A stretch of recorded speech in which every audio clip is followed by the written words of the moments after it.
Selamat pagi, siang, dan juga sore untuk teman-teman semuanya. Perkenalkan aku Nada dan ini adalah foto aku waktu aku kecil. Ini tahun 2007 yaitu waktu aku lulus dari TK. Kebetulan setelah ini aku langsung masuk ke SD. Ternyata ada salah satu syarat untuk bisa masuk ke SD itu yaitu adalah minimal usia 7 tahun. Yang mana aku ada di tahun 2001 tapi bulan-bulan akhir. Jadi jatuhnya aku dibanding teman-teman SD aku yang lain itu termasuk yang tua-tua gitu.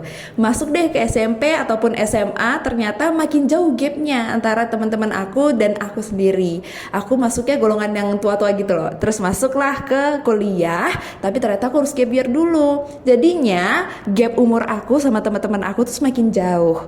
Bahkan ada yang sampai beda 5 tahun, bayangin. Terus mulai deh tuh muncul candaan-candaan mereka yang bawa-bawa umur. Belum lagi mereka sebutin kalau misalnya aku sama kakak mereka itu seumuran, tapi kakak mereka udah mulai kerja, udah mulai nikah. Sedangkan aku di sini masih kuliah bareng sama adiknya gitu.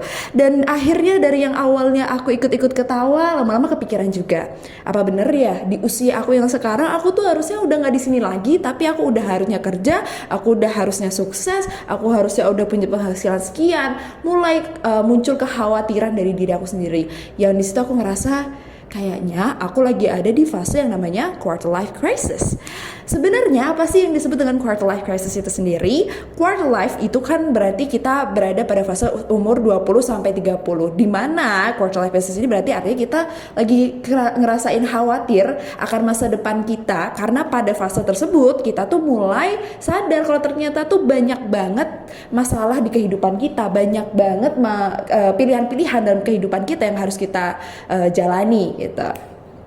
Sebenarnya kata-kata quarter life crisis ini pertama kali dikemukakan oleh yang namanya Alexander Robbins dan juga A.B. Wilner pada tahun 2001 di dalam bukunya yang judulnya Quarter Life Crisis: The Unique Challenges of Life in Your 20s. Jadi mereka berdua itu menyebut 20 something untuk merujuk kepada orang-orang yang pada masa remaja dan akan beranjak ke masa dewasa, di mana akhirnya mereka meninggalkan kenyamanan kehidupan mereka dan mulai menghadapi kehidupan dunia yang nyata itu seperti apa, mulai memikirkan pilihan-pilihan hidupnya seperti itu. Selanjutnya ya, jadi ketika orang-orang itu berada pada masa quarter life crisis, apa yang mereka pikirkan itu biasanya mencakup 3 hal, yaitu job atau karir, finansial, dan juga relationship mereka. Job, mereka berpikir apakah sebenarnya job yang pantas untuk mereka, kemudian finansial mereka, apakah mereka nantinya akan bisa hidup secara enak, bisa mencukupi kebutuhan mereka.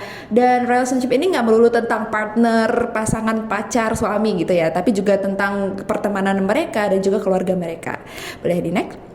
Kemudian di sini adalah menurut si Atwood dan juga Solis pada tahun 2010, ketika seseorang itu lagi pada masa quarter life crisis, mereka itu merasakan yang namanya krisis emosional yang mencakup tidak berdaya, terisolasi, dan juga merasa ragu dengan diri sendiri, bahkan takut untuk melangkah karena takut dengan kegagalan gitu. Jadi orang-orang pada fase ini biasanya mereka cenderung melihat dirinya itu negatif terus gitu. Mereka merasa bahwa dirinya tuh nggak bisa sesuatu, mereka takut kalau mereka itu melangkah malah justru mereka akan gagal, bahkan mereka merasa terisolasi, mereka merasa tertinggal dengan teman-teman mereka. Kayak teman-teman mereka itu udah pada sukses-sukses sedangkan mereka belum, masih dengan masalah-masalah yang ini-ini aja gitu.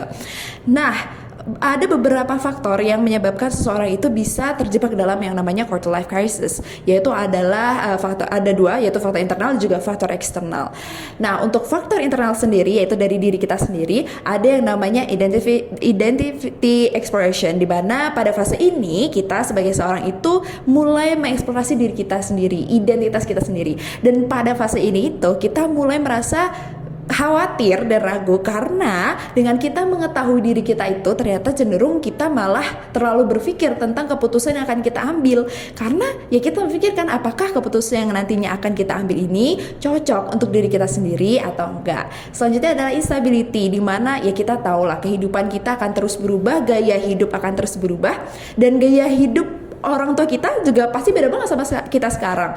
Nah, kemampuan kita dalam menyesuaikan diri dengan segala perubahan yang ada di kehidupan ini itu juga bakal berpengaruh terhadap quarter life kita. Apakah kita bisa menghadapi perubahannya atau tidak. Semakin kita menutup dengan perubahan itu, kita tidak bisa beradaptasi dengan segala perubahannya, ya quarter life kita akan semakin krisis gitu.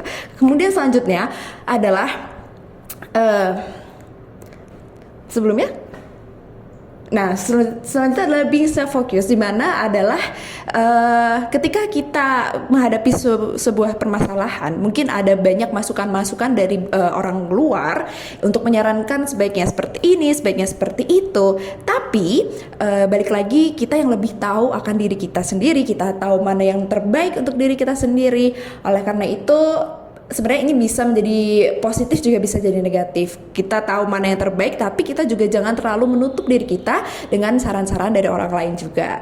Selanjutnya adalah feeling in between, di mana ya pada fase ini kan 20 sampai 30 kita lagi fase beranjak nih dari remaja ke dewasa. Kita merasa kita tuh seharusnya sudah punya sifat-sifat kedewasaan dalam menghadapi sebuah masalah. Tapi at the same time sebenarnya kita masih ada sifat-sifat childishnya gitu, masih sifat-sifat remajanya gitu. Contohnya misalnya kita dalam menghadapi sebuah pilihan. Sebagai orang dewasa seharusnya kita bisa tegas dalam menentukan pilihan. Tapi at the same time juga kita pasti mungkin masih ada rasa labilnya gitu dalam menentukan sebuah pilihan. Selanjutnya adalah the age of possibilities. Jadi ketika di fase ini sebenarnya kita udah tahu nih tujuan kita tuh sebenarnya apa. Tapi kita ragu apakah kita bisa mencapai ke sana, dan biasanya pada fase ini juga itu muncul rasa-rasa sedih ataupun rasa-rasa kecewa karena ternyata apa yang kita harapkan itu tidak sesuai dengan realita yang kita hadapi gitu.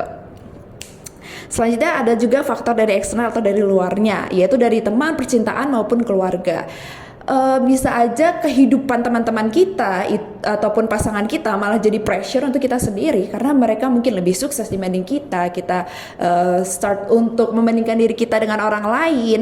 Tapi at the same time juga sebenarnya teman, percintaan maupun keluarga juga bisa menjadi positif untuk kita sendiri karena dengan adanya mereka juga bisa mensupport kita dalam segala masalah yang kita hadapi. Kemudian adalah pekerjaan, karir dan juga akademik. Pasti kita kuliah ataupun sekolah selama ini kan tujuannya untuk kayak biar kita dapat pekerjaan yang bagus. Udah kuliah lulus, kita harus cari pekerjaan. Mulai di situ kepikiran, sebenarnya jadi dokter tuh enak gak ya? Atau jadi guru, atau mau jadi pengusaha. Banyak tuh pilihan-pilihan karir yang akan kita tekuni. Mulai memikirkan sebenarnya apakah job itu tuh yang terbaik untuk kita atau enggak. Atau kalau misalnya kita dalam kondisi kita udah punya pekerjaan, mulai kepikiran apakah sebenarnya pekerjaan yang sekarang lagi ditekuni itu bagus nggak sih untuk kita, ataukah ada range pilihan lainnya yang sebenarnya lebih meyakinkan di luar sana yang belum aku coba gitu. Setelahnya habis itu ada budaya dan juga sosial. Ya kita hidup di Indonesia banyak sekali biasanya kutipan-kutipan dari orang-orang gitu. Kalau misalnya umur sekian harus punya tabungan minimal sekian, atau nikah tuh harusnya umur sekian udah nikah dan sebagainya gitu. Padahal setiap orang itu punya timeline-nya masing-masing karena tujuannya juga beda-beda. Jadi nggak melulu nih kita di umur sekian udah harus nikah, kita di umur sekian harus punya tabungan sekian, itu nggak ada sama sekali gitu. Nah, kalau misalnya kita berada di dalam yang namanya quarter life crisis, ternyata kita tuh harus tahu. Kenapa? Dengan kita tahu kita berada di fase tersebut, kita bisa jadi tahu nih kira-kira apa yang harus kita lakukan.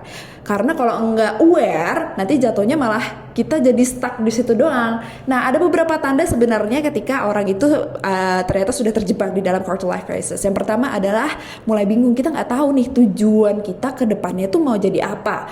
Atau kita juga biasanya terjebak dalam rutinitas kehidupan kita. Kok kayaknya kehidupan kita gitu-gitu aja. Kok kayaknya udah 2 tahun jalan nggak ada tuh peningkatan di dalam hidup kita gitu. Atau kita juga ternyata merasa kecewa dengan tujuan kita ternyata nggak tercapai, atau juga kita juga bisa kayak ragu gitu dalam mengambil keputusan, takut akan kegagalan yang akhirnya menyebabkan kita juga kepada rasa keraguan dalam mengambil pilihan. Nah, ketika kita udah sadar nih, oke, kayaknya aku benar-benar berada di dalam quarter life crisis. Berarti kita harus tahu bagaimana caranya menghadapi quarter life crisis itu sendiri. Ada beberapa hal yang sebenarnya bisa dilakuin, dan ini adalah segelintirnya aja. Yang pertama, stop membandingin diri kita dengan orang lain. Kenapa? Karena dengan membandingkan diri kita dengan orang lain, kita biasanya cenderung akan insecure. Padahal kehidupan orang lain tuh banyak yang kita nggak ketahui, dan kita tuh punya tujuan kita masing-masing gitu. Jadi ya fokus kepada diri sendiri kita, kemudian kita juga harus tahu ke tujuan kita sendiri gitu. Kemudian adalah merubah rasa ragu kita dengan hal-hal yang lebih positif. Ragu-ragu tuh terkadang menghambat kita gitu dalam melangkah, dan akhirnya ya udah tadi kita terjebak dalam rutinitas kita aja gitu. Kemudian ketiga adalah mencari support system. Karena dengan adanya support system itu, kita bisa ketika kita lagi down-downnya, merasa mulai ragu, ada orang lain yang akan menguatkan kita, dan jadinya quarter life crisis kita akan terasa lebih ringan gitu. Kemudian adalah ini yang paling mungkin sering dilupakan, adalah mencintai diri sendiri. Terus hubungannya apa sama quarter life crisis? Karena dengan mencintai diri sendiri itu, kita jadi bisa lebih menghargai apapun yang sudah kita lakukan. Kita misalnya nih, kita udah mencoba untuk mengikuti Indonesian Idol tapi ternyata gagal, tapi at least kita menghargai diri kita sendiri, karena ya aku sudah percaya diri untuk bisa maju ke Indonesian Idol walaupun akhirnya nggak lulus gitu. Kemudian selanjutnya adalah kita membatasi sosial media, karena ya ke sosial media banyak banget informasinya, dan sebenarnya nggak semua 100% itu benar, nggak semua itu di-share oleh orang-orang. Mungkin kesuksesan seorang itu kelihatannya hebat banget, tapi kita nggak tahu nih kalau ternyata ada banyak banget rintangan-rintangan yang udah mereka hadapi. Jadi dengan membatasi sosial media kita bisa fokus dalam diri kita sendiri, nggak terlalu banyak membandingkan diri kita dengan orang lain gitu. Nah, ada salah satu sumber yang aku kutip juga, ternyata quarter life crisis ini berpengaruh 86% ke remaja-remaja yang ada di dunia gitu. Berimpaknya itu apa? Bisa positif, bisa negatif. Bisa jadi kita menjadi pribadi yang lebih baik. Bahkan ada yang sampai saking gak kuatnya dengan quarter life crisis ini, sampai ada yang bunuh diri dan lain sebagainya. Nah, tapi aku cuma memberi pesan sebagai penutup juga, bahwasannya quarter life crisis ini bukanlah suatu hal yang mengerikan, karena pasti kita juga akan menghadapi dan melewati fase itu. Jadi yang terpenting adalah kita harus menyiapkan diri kita harus siap dalam menghadapi segala permasalahan, karena permasalahan itu akan semakin besar dan rumit juga di kedepannya. Sekian, terima kasih.